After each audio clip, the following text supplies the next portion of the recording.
السلام علیکم قاری صاحب، میرا پہلا سوال ہے تقی عثمانی صاحب جو کہ دیوبند مسلک کے بڑے علماء میں شمار ہوتے ہیں، ابھی ریسنٹلی ان کے بھائی کا انتقال ہوا تو نماز جنازہ میں انہوں نے سورہ فاتحہ پڑھی، حالانکہ مسلک دیوبند کے مطابق سورہ فاتحہ نماز جنازہ میں نہیں ہے، تو یہ کیسی منافقت ہے یا یہ کیسا تضاد ہے کہ خود تو لوگوں کو منع کرتے ہیں اور پھر جب کسی اپنے کا جنازہ ہو تو اس میں سورہ فاتحہ پڑھتے ہیں؟ تو یہ کیوں کیا اور اس کے کیا حقائق ہیں؟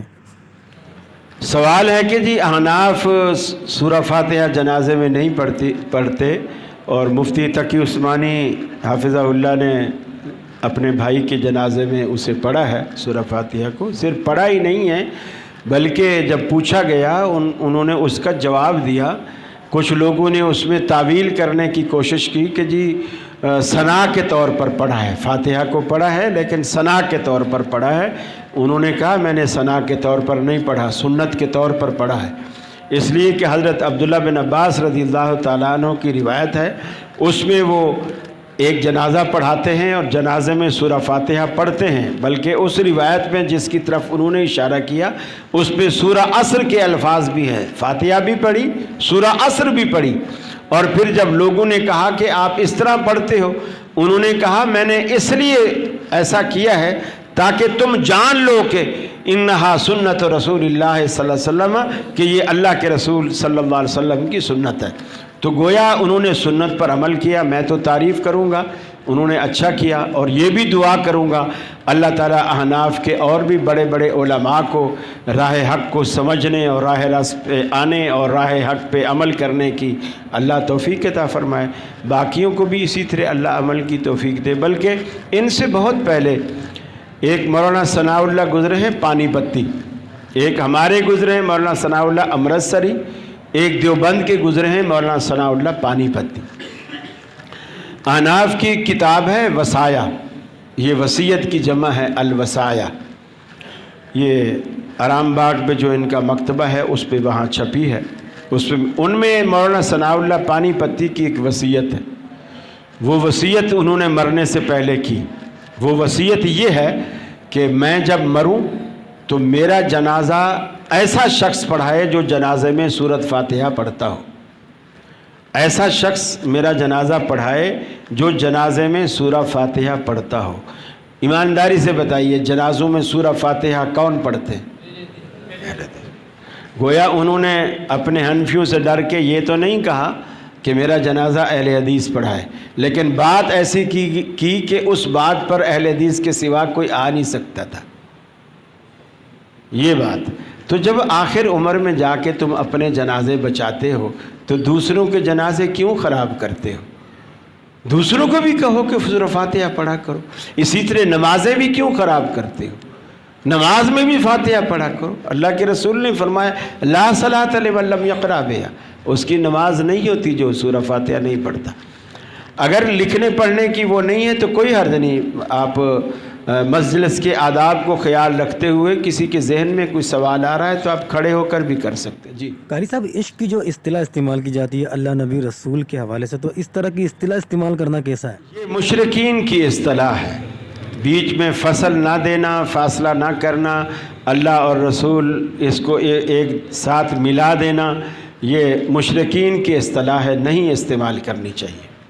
قاری صاحب، جنازے کے حوالے سے سوال ہے، عام طور پہ ہمارے یہاں جب کسی کا انتقال ہوتا ہے تو گھر سے لے کے قبرستان تک لوگ مردے کو لے کے جاتے ہیں اور کلمہ شہادت کے نعرے لگاتے ہوئے جاتے ہیں، تو دین میں اس کی کیا حقیقت ہے؟ کیا اس کی بھی کوئی حدیث موجود ہے؟ یہ چیز سنت سے تو ثابت نہیں ہے، ہاں آپ دل میں میت کی مغفرت کی دعائیں اگر پڑھتے ہوئے دل کے اندر، وہ بھی بلند آواز سے نہیں، یہ اجتماعی ذکر کی ایک شکل ہے، جو ایک بندہ پہلے یہ جملہ بولتا ہے کلمہ شہادت، پھر اس کو اٹھاتے، پھر وہ سارے کلمہ، جیسے تقریر کے دوران مولوی کو تھوڑا کھانسی آ جائے تو کہتے ہیں درود شریف پڑھو، اور پبلک کو درود پہ لگا دیتا ہے، خود پانی پی لیتا ہے۔ تو اس طرح تو یہ کوئی حدیث نہیں ہے، سنت نہیں ہے، بس یہ ہمارے ہاں بہت ساری چیزیں ایسے چلتی ہیں. یہ اجتماعی ذکر کی ایک شکل ہے جو حدیث سے ثابت نہیں ہے, ہمیں اس سے بچنا چاہیے. اور کوئی بات؟ قاری صاحب قبرستان میں اگر کوئی مسجد ہو تو کیا اس میں نماز پڑھ سکتے ہیں؟ قبرستان میں نماز نہیں پڑھ سکتے, جنازہ پڑھ سکتے.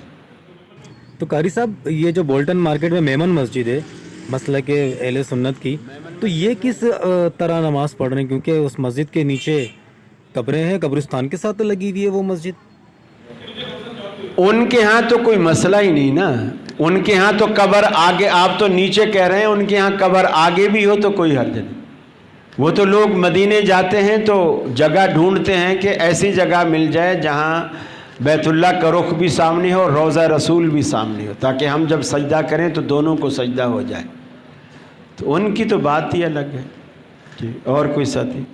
قاری صاحب قبر پہ مٹی ڈالنے کے بعد کچھ لوگ قبر کے سرہانے اور پیروں کی طرف کھڑے ہو کے سورہ بقرہ کی پہلی اور آخری آیت پڑھتے ہیں, تو یہ کہاں سے ثابت ہے؟ ترمذی میں ایک روایت ہے لیکن وہ ضعیف ہے, سندن وہ ضعیف ہے کہ سرہانے سورہ بقرہ کا پہلا رکوع اور 35 سے سورہ بقرہ کا آخری رکوع. ترمذی میں ایک روایت ہے لیکن سندن وہ روایت ضعیف ہے, لہٰذا ضعیف روایتوں سے احکامات نہیں لینے چاہیے.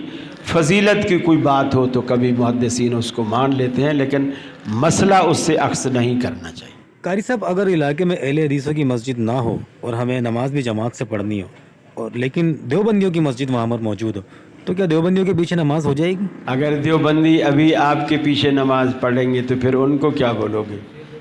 قاری صاحب دیوبندی بھی ہمارے پیچھے نماز نہیں پڑھتے. نہیں پڑھتے ہیں. مولانا فضل الرحمان نے میرے پیچھے نماز پڑھی, تقی عثمانی نے میرے پیچھے نماز پڑھی. سعودیہ ایمبیسی میں تقی عثمانی صاحب بھی تشریف فرما تھے, ہم لوگ بھی گئے ہوئے تھے. ایک تقریب تھی تو عشاء کا غالباً وقت تھا, تو ہم نے وضو کیا اور ہم نے جماعت کھڑی کر دی. ہم 3-4 لوگ تھے اہل حدیث. اب وہ بھی بیٹھے ہوئے تھے, انہوں نے دیکھا کہ تو جماعت ہو رہی, وہ بھی آ کے پیچھے کھڑے ہو گئے. جب سلام پھر گیا میں نے دیکھا تقی عثمانی صاحب پیچھے بیٹھے ہوئے, تو میں نے پھر ان کے کان میں اٹھ کر جب جانے لگا تو ان کے کان میں ایک بات کی. میں نے کہا حضرت میں اکثر یہ دعا کرتا تھا کہ اے اللہ مجھے متقیوں کا امام بنا دے, وہ آج قبول ہو گئی ہے. وہ ہنسنے لگے.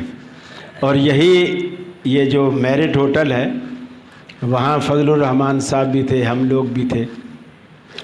ایک میٹنگ اجلاس تھا بڑا, جب یہ گورنر سلمان, گورنر تھا کون تھا ملک وہ جو, ہاں سلمان تاثیر, اور پنجاب میں پنجاب کا گورنر, تو وہ جب قتل ہوا تھا تو اس کے بعد یہ جو وہ الیاس کا کون سا ممتاز قادری, اس کی سزا کا مسئلہ تھا اور وہ جیل میں تھا اور وغیرہ وغیرہ. تو اس کے لیے ایک میٹنگ تھی, وہاں بھی ہم نے یہی کیا. تو ہم نے جلدی سے وضو کر کے ایک جگہ ہوٹل سے سفید چادر لی اور وہ بچھائی, ہم نے جماعت شروع کر دی. تو جب آواز گئی مولانا صاحب کو تو وہ بھی اٹھ کے آ کے پیچھے کھڑے ہو گئے, فضل الرحمان. تو میں تو اکثر کہیں بات ہو تو میں کہتا ہوں یار تو ہمارے آگے کیا بھیجتا ہے, میں تو مولانا فضل الرحمان کا امام ہوں, مفتی تقی عثمانی کا امام ہوں. اتنا تو کہہ سکتے ہیں, اور بات غلط بھی نہیں ہے. یہ وضاحت کی ضرورت بھی نہیں کہ ہوٹل کے امام تھے یا سعودیہ ایمبیسی میں امام تھے. لیکن بہرحال اتنا جو بندہ شرک کرتا ہے یا جو بندہ بدعت کرتا ہے اس کو امام نہیں بنانا چاہیے. مشرک اور بدعتی دونوں کو امام نہیں بنانا چاہیے. البتہ مشرک نہیں ہے, بدعتی نہیں ہے, عمل میں کوئی کوتاہی ہے, کوئی فسق فجور اس کو کوئی عادت ہے ایسی, تو اس کو بھی مستقل امام نہیں بنانا چاہیے. لیکن کبھی پیچھے پڑنی پڑ جائے تو کوئی حرج نہیں, اس لیے کہ فرشتہ ہم میں سے کوئی بھی نہیں ہے, ہم میں سے کوئی بھی فرشتہ نہیں ہے. گناہ تو ہم سب سے ہوتے ہیں. تو بس یہ الگ بات ہے جو گناہ مولوی کر رہا ہوتا ہے وہ آپ نہیں کر رہے ہوتے, اور جو آپ کر رہے ہوتے ہیں مولوی نہیں کر رہا ہوتا. مثلا آپ داڑیاں منڈا دیتے ہیں, مولوی داڑیاں نہیں منڈواتے, وہ آپ گناہ کرتے ہیں. آپ سگریٹ پیتے ہیں, مولوی سگریٹ نہیں پیتے. مولویوں کے کچھ اور گناہ ہوتے ہوں گے. قاری صاحب بول ٹی وی پہ آپ کی رمضان ٹرانسمیشن آتی تھی, اس میں یہ دیکھنے کو ملتا تھا کہ بریلوی علماء اکرام آپ کے سخت خلاف ہوتے تھے, بڑی تکرار ہوتی تھی.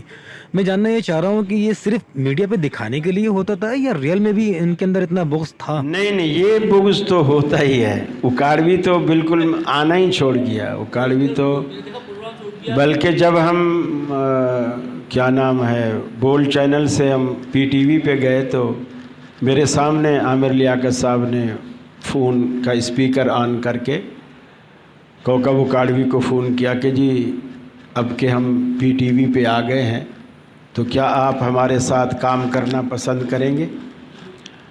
تو اس نے پوچھا وہ ہے؟ نام نہیں لیا. کہا وہ ہے؟ تو انہوں نے کہا وہ تو ہماری رونق ہے, پروگرام کی رونق ہے, وہ تو پہلے ہے. بس پھر رونق کی بڑھا دو, میں نہیں آ رہا. قاری صاحب آپ نے بھی 5 لاکھ کا الزام لگایا تھا ڈاکٹر عامر لیاقت پر, وہ کیا معاملہ تھا؟ الزام نہیں تھا, سچ تھا. اس نے دینے تھے میرے. ہاں وہ تو پریس کانفرنس کر کے پتہ نہیں کیا کیا کہہ رہا تھا.